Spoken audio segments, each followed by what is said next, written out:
It's in there.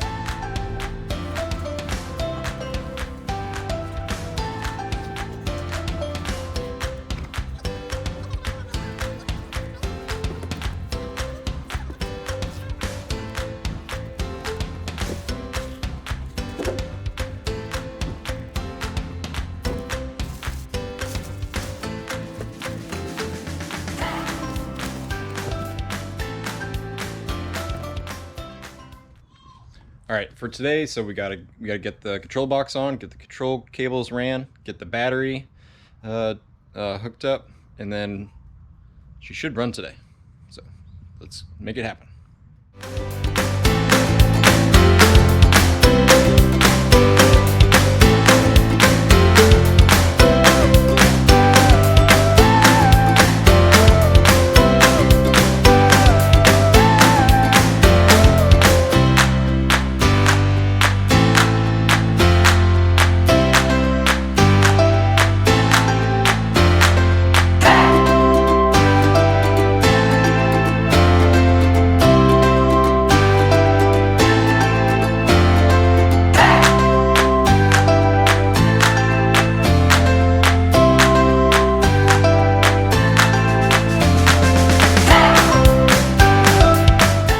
All right, got all the rigging complete.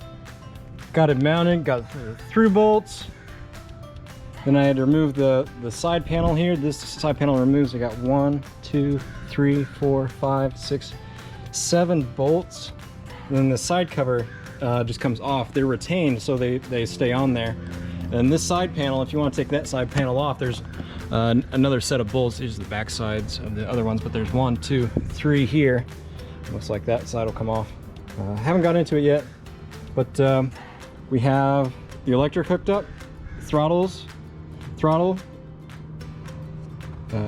forward reverse cable, and then we got the 12-pin connector connected.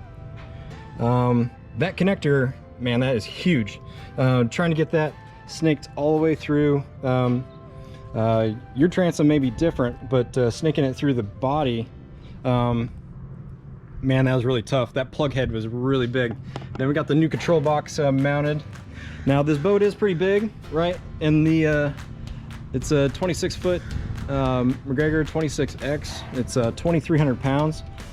Standard, it came with the 10-inch prop. That may be really high. That's more for like 1 or 2 man boats, you know, thinking like 14 foot or so. So that may be a little too high.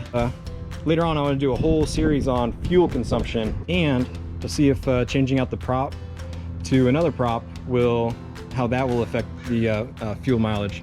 Now this is a Mercury 20 horsepower EFI 333 cc motor, fuel injected, right? So this should be really good on fuel.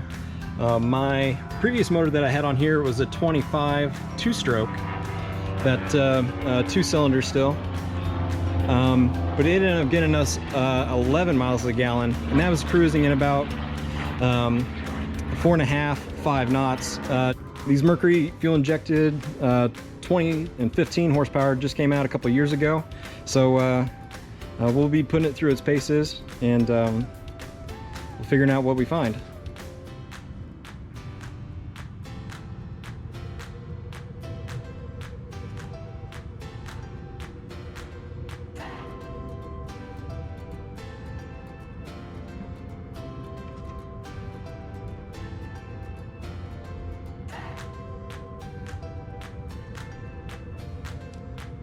So here's the fuel filter along with the water separator. So down here we'll loosen that to get any water out. If there's water, this red ring will rise just like that. Okay, so here's your fuel strainer that just pulls right out if you need to change that. Fuel filter. There looks like a computer box. Here's your starting solenoid, and here's your 12-pin connector. Pull handle. Take standard Mercury fuel hookups. So I'll just be connecting that to a tank. I have a couple 6-gallon tanks, and we have a 3-gallon tank that came with it.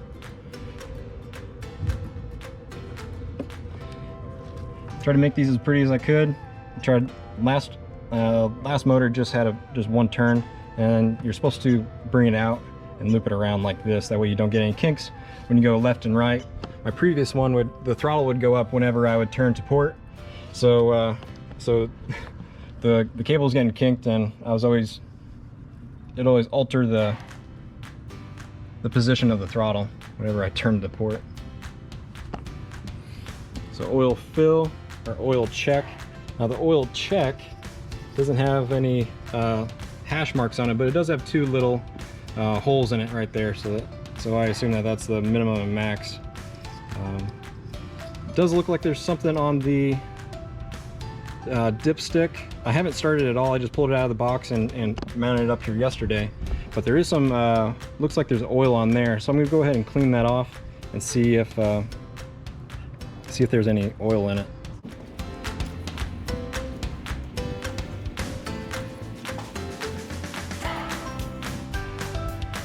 Nothing on the dipstick.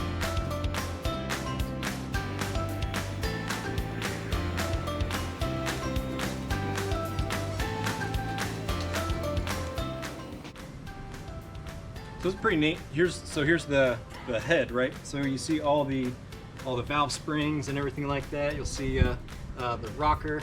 Looks like you can adjust valve lash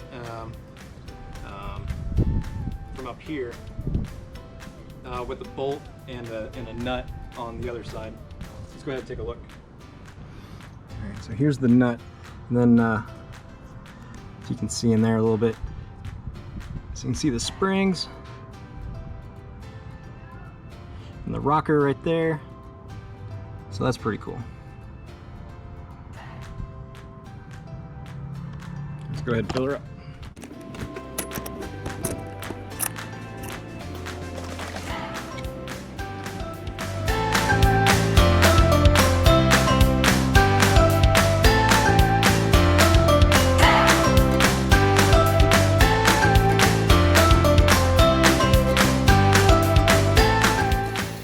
All right, I almost got a little bit ahead of myself. We're filling up right now to start. We got everything set up, right? But I also want to put a tack to keep track of hours, really just an hour meter, just to keep up on maintenance and stuff like that. You see you got 100 and a 300 hour maintenance. All right, I got the hard line, hour, and tachometer installed. So I just wrapped it around the coil, 1, 2, 3, 4 turns. I just got it following up here in the wiring harness, out of the way from anything hot, and up here just seemed like a nice place for it to fit. There's a nice area that won't get too hot, right? So we'll see how that goes. So I got everything hooked up, and then I realized I don't have any gas, so I'm gonna use the gas can that came with it, and we're gonna go check it out now.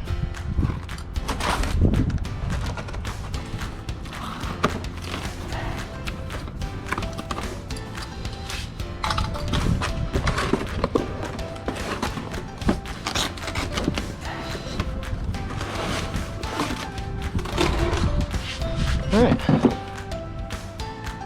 it's like a handy little gas tank. All right, this little 3-gallon gas can, man, this is handy. And look how light that is. Just pick it up around. So I have a bigger 6-gallon tank that I'll stick in this side. I got another one I can stick in there. But man, this thing is so light and just easy to just throw in there. I'll see if it'll tuck in there when I have my other 6-gallon in. We'll see how that goes. But I got other 2-gallon, like I'll have the 6, and I have other a 2 and a 2 that'll fit in under there. You're supposed to be able to take the 12-gallon fuel tanks, but man, just like huffing it in there, and I really don't want to leave anything in here for it to just walk off.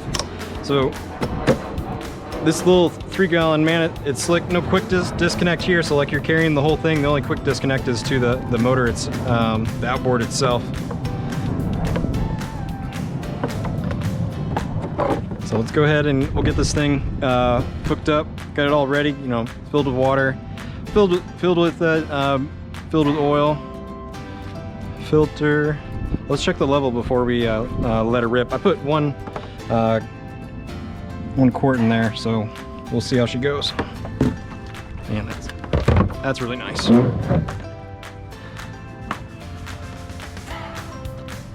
The Mercury quick disconnects. These are really nice. Just push on there. Smaller end goes up here, which is your lock, right? And this one is your automatic shut off. Just push it in. So you just push it in like so. It doesn't have any, I'm sure this just has air in it right now, so I gotta prime it. So here's where the fuel comes in, right? We'll watch this fill up. I'm gonna go ahead and prime it.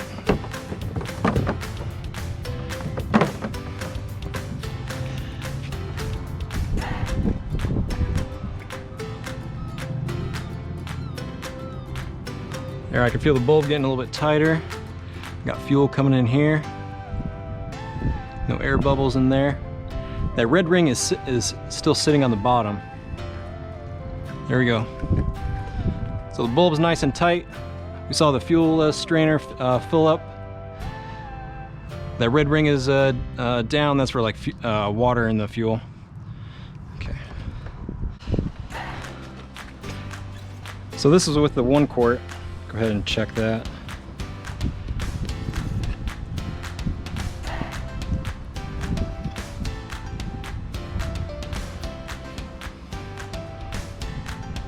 So I'd call that right at full. It's over the last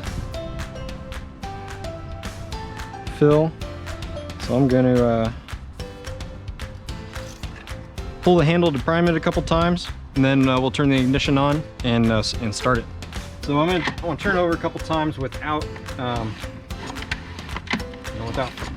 without turning it on, just to prime the. Now that's the. There's like a check engine sign here, but there's also a light. It looks like it also comes with an audible beep.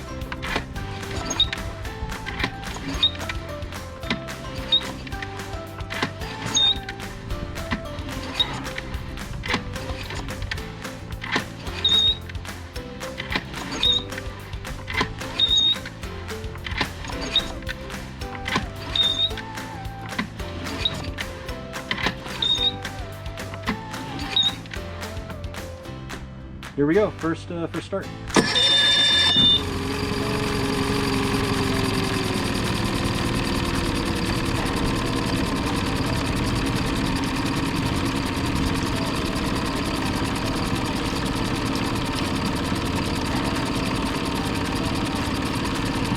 Man, that's nice and quiet. That 2-stroke before, man, that thing was loud. Super loud.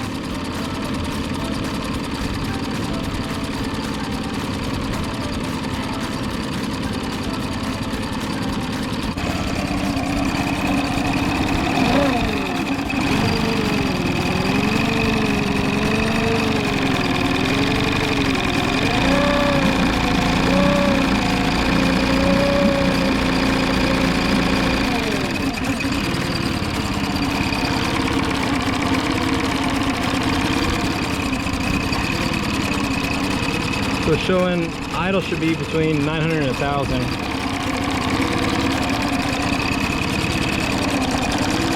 So let me go see if I can adjust that idle set screw.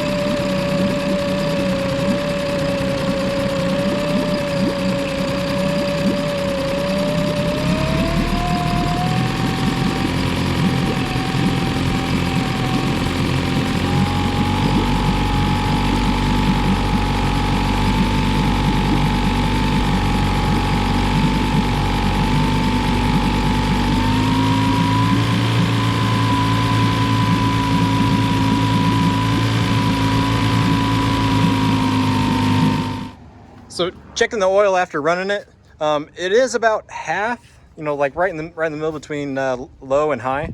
So if you are going to be putting only 1 quart in, make sure you go ahead and add a little bit extra, or you check your oil periodically to make sure you're not ever low on oil.